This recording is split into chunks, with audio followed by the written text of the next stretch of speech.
पता है, पौराणिक कहानियां जो होती हैं वो सिर्फ कहानियां नहीं हैं। वो शक्ति, अहंकार और उसके अंजाम के बारे में हमें बहुत कुछ सिखाती हैं। तो आज हम एक ऐसी ही कहानी की गहराई में उतरेंगे, गजमुखासुर की कहानी।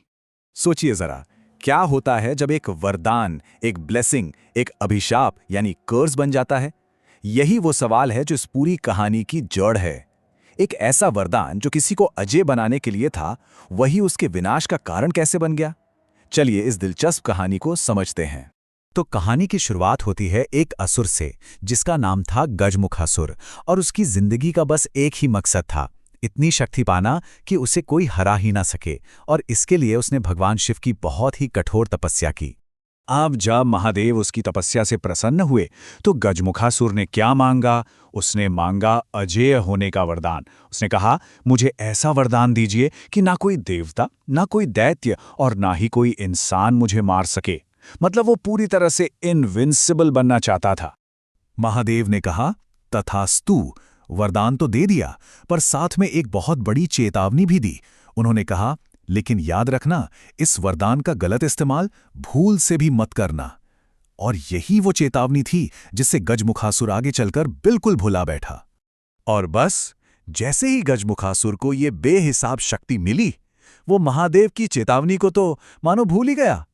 शक्ति के घमंड में ऐसा चूर हुआ कि उसने अपना असली रंग दिखाना शुरू कर दिया। शक्ति हाथ में आते ही गजमुखासुर ने तीनों लोकों में हाहाकार मचा दिया। उसने अपनी ताकत का इस्तेमाल कुछ बनाने के लिए नहीं, बल्कि सब कुछ तबाह करने के लिए करना शुरू कर दिया। और उसके इस आतंक का असर हर तरफ दिखने लगा।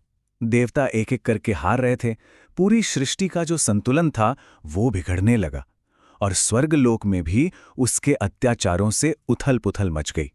उसका घमंड किस लेवल पे पहुंच गया था? उसने देवराज इंद्र को ललकारा और मजाक उड़ाते हुए कहा, इंद्रदेव, तुम्हारा वज्र? अरे अब तो वो मेरे सामने बस एक खिलौना है।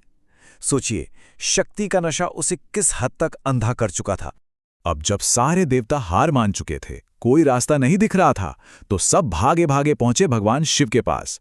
उन्होंने महादेव को बताया कि हालत कितनी ज्यादा बिगड़ चुकी है। महादेव ने सबकी बात सुनी और बोले, चिंता मत करो, लगता है गजमुखासुर मेरी वो आखिरी चेतावनी भूल गया है। अब समय आ गया था कि इस अन्याय को खत्म किया जाए। और इस बहुत बड़े और मुश्किल काम के लिए भगवान शिव ने चुना अपने ही पुत्र गणेश जी को। उन्होंने गणेश जी से कहा, पुत्र गणेश, जाओ और गजमुखासुर के अत्याचारों का अंत करो और लौट आओ। तो इस तरह ब्रह्मांड में संतुलन वापस लाने की जिम्मेदारी आ गई गणेश जी के कंधों पर। और फिर वो घड़ी आई जब अहंकार का सामना विवेक से हुआ। गणेश जी और गजमुखासुर के बीच एक जबरदस्त युद्ध शुरू हुआ।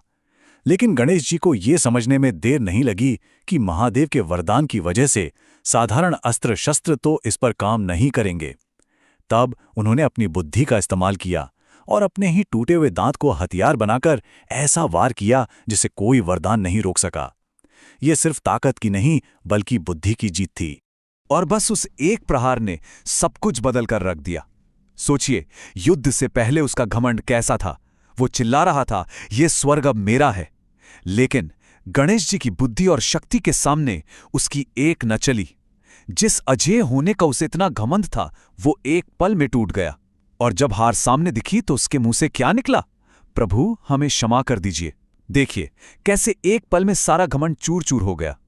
हारने के बाद गजमुखासुर को अपनी गलती का बहुत गहरा एहसास हुआ। वो गणेश जी के चरणों में गिर गया और दया की भीख मांगते हुए बोला, मैं तो अहंकार में अंधा हो गया था, मुझे जीवन दान दीजिए और जीवन भर आपकी सेवा करने का मौका दीजिए।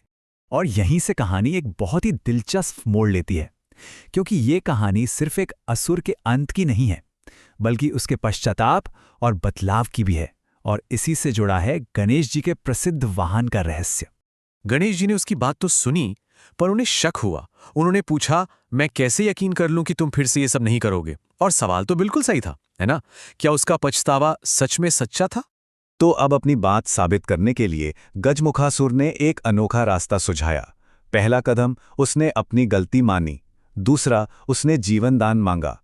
और तीसरा, जो सबसे बड़ी बात थी, उसने पूरी तरह से सरेंडर कर दिया और कहा, मुझे मूषक रूप में अपना वाहन बना लीजिए। और ये सुनते ही गणेश जी समझ गए कि इसका घमंड सच में खत्म हो चुका है। उन्होंने उसकी प्रार्थना मान ली और इस तरह अहंकार का सबसे बड़ा प्रतीक गजमुखासुर बदल गया भगवान गणेश के विनम्र वाहन मूषक में। तो आखिर में ये कहानी हमें एक बहुत बड़े सवाल के साथ छोड़ जाती है। असली में बड़ा क्या है? वो शक्ति जो इंसान को अंधा कर दे, या फिर वो विनम्रता जो सबसे बड़े घमंड को भी अपने आगे झुका दे? शायद इसका जवाब इसी कहानी में छिपा है।